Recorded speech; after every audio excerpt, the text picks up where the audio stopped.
Hello and welcome to class. My name is Craig Bailey, and I've used every release of AutoCAD plus several of the civil engineering variants since the late 80s. I've spent my career in the land development industry, honing my skills and constantly learning how to operate AutoCAD in the most efficient manner I can.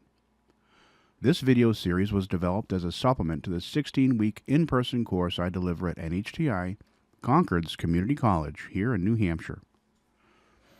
I'm a licensed professional engineer and a licensed land surveyor. I use AutoCAD daily in my efforts to prepare plans and mapping for my clients, and I've taught this course since 2014. In this course, the student will be introduced to AutoCAD and will eventually be competent enough to generate their own basic design deliverables. Whether you are interested in preparing mechanical shop drawings, civil infrastructure plans, architectural sketches, or anything in between, this course will get you started in the right direction.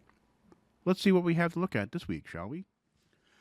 Before we even start AutoCAD, we need to go over some class procedures and requirements. AutoCAD requires us to be organized as we progress through the platform.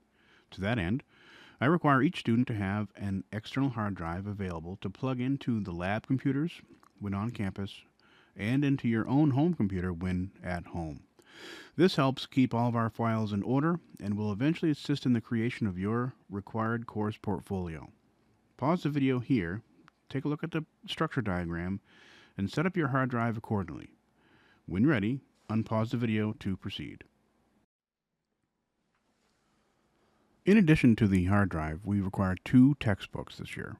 One, Tutorial Guide to AutoCAD 2026 by Shauna Lockhart, and the second is Residential Design by John Stein.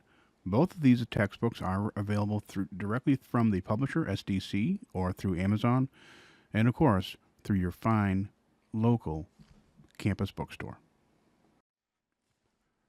And so without further ado, let's go ahead and start AutoCAD by tapping that little red icon that you see on the screen.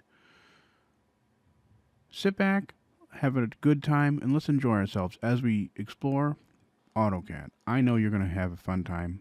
I will too. Let's get going.